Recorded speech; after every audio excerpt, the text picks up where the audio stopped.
1997 সালে যখন Google first তাদের অ্যালগোরিদম আপডেট করে, অ্যালগোরিদম ইন্ট্রোডিউস করে, তখন কিন্তু বলা হচ্ছিল যে এসইও থাকবে না, এসইও নাই।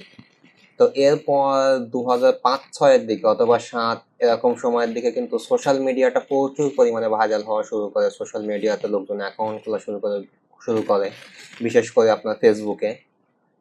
তো তখন দেখা যাচ্ছে যে বলা হয় যে মানুষজন এখন সোশ্যাল মিডিয়াতে বেশি সময় দিবে, আর সার্চ ইঞ্জিনে তেমন একটা থাকবে না, আসবে না। এরপরে 2011-তে যখন পান্ডা আপডেট আসে, তখন কিন্তু বলা হচ্ছিল যে এসইও শেষ। এক পান্ডা আপডেটেই কিন্তু যে এসইওতে আর তেমন কিছু করা যাবে না। এরপর আপনার 2022-এর দিকে চ্যাট জিপিটি আসলো। তো 2022-এর দিকে যখন চ্যাট জিপিটি আসে, এরপর থেকে দেখা যাচ্ছে যে ওয়েবসাইটের সমস্ত আর্টিকেল চ্যাট জিপিটি লিখে দিচ্ছে, এআই লিখে দিচ্ছে।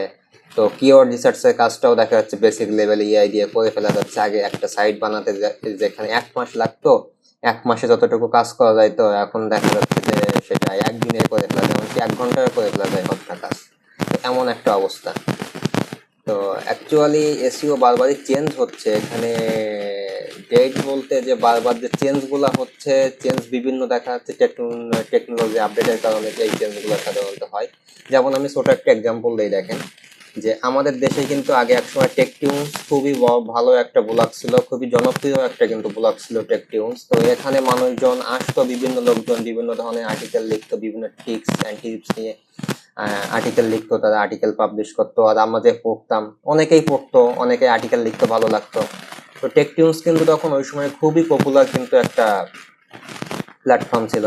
তো এরপরে কি হলো, ফেসবুক যখন গ্রুপ ইন্ট্রোডিউস করলো, তখন কিন্তু টেকটিউনসের কিন্তু পপুলারিটি আস্তে আস্তে কমতে লাগলো। কেননা টেকটিউনসে সাধারণত যে ধরনের আর্টিকেলগুলো পাবলিশ করা হতো, যে ধরনের টিপস অ্যান্ড ট্রিক্সগুলো পাবলিশ করা হতো, এগুলো যদি ফেসবুক গ্রুপে পাবলিশ করা হয়, তাহলে দেখা যাচ্ছে গ্রুপ অথবা পেজে, তাহলে দেখা যাচ্ছে যে ওর থেকে ভালো কাজ করে, প্লাস দেখা যাচ্ছে আপনার ফলোয়ার বাড়ছে সেখান থেকে কিছু। তো মানুষজন কিন্তু আস্তে আস্তে করে এখন কিন্তু মুভ করা শুরু করলো। দেখেন এখন কিন্তু এই ধরনের যেসব পোর্টালগুলো, সাইটগুলো ছিল, যেখানে দেখা যাচ্ছে বিভিন্ন লোকজন টিউনস করতে পারতো, লিখতে পারতো, সেগুলো কিন্তু এখন আর জনপ্রিয়তা তেমন একটা নাই। এটা এটা কিন্তু মার্কেটটা নষ্ট করছে ফেসবুক গ্রুপ। এমনকি দেখেন বাইসেলের কিন্তু বিভিন্ন ধরনের ওয়েবসাইট ছিল, যেখানে যেমন বিক্রয়.com একটা, ওয়েলএক্স একটা, এরকম ধরনের কিন্তু অনেকগুলো বাইসেলের গ্রুপ আসে হঠাৎ করে। তো এরপরে আস্তে আস্তে করে সেগুলো জনপ্রিয়তা কমতে থাকে। তার একটা কারণ হচ্ছে ফেসবুক গ্রুপ। দেখেন ফেসবুকে কিন্তু বাই সেলের কিন্তু গ্রুপ আছে, যেখান থেকে আপনি কিন্তু চাইলে আপনার কোনো পণ্য সেল করতে পারেন অথবা কিনতে পারেন। তো ফেসবুক গ্রুপগুলো ওগুলোর থেকে ওই ধরনের বাই সেল প্ল্যাটফর্মগুলোর থেকে ফেসবুক গ্রুপগুলো বেশি ইফেক্টিভ এবং ট্রাস্টেড। কেন? কারণ হচ্ছে যে আপনার এখানে কিন্তু আপনি যখন একটা প্রোডাক্ট পোস্ট করবেন সেল করার জন্য, আপনার কিন্তু আপনার আইডি দিয়ে পোস্ট করছেন। তো আমি যদি কিনতে যাই, সেক্ষেত্রে কিন্তু চেক করে দেখতে পারি এটা ফেক না রিয়েল।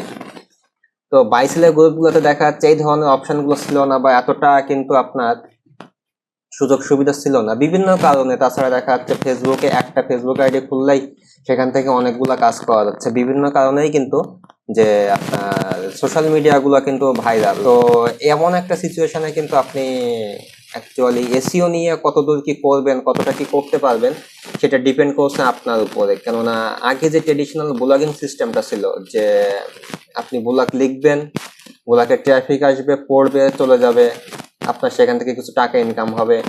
কারণ আপনার ব্লগটা যদি মনিটাইজ করতে পারেন, তো সেখান থেকে কিন্তু আপনি কিছু টাকা পাচ্ছেন। ট্রাফিক আসলে যত বেশি ট্রাফিক আসবে, ততটা আপনি আর্ন করতে পারবেন। কিন্তু এখন ফ্যাক্টটা এরকম হয়ে গেছে যে এখন মানে আপনি একটা তথ্য ব্লগ থেকে পড়ে জানার থেকে আপনি যদি চ্যাট জিপিটি বা অন্য কোনো এআই টুলকে জিজ্ঞাসা করেন, তো সে কিন্তু সহজেই অ্যান্সারটা দিয়ে দিচ্ছে। আপনার কিন্তু সময় অনেক কম লাগছে যে ওই ডাটা অথবা ওই তথ্যটা খুঁজে বের করার জন্য। সুতরাং এখন দেখা যাচ্ছে যুগ যেহেতু চেঞ্জ হচ্ছে, মানুষ তো চেঞ্জ হবে স্বাভাবিক।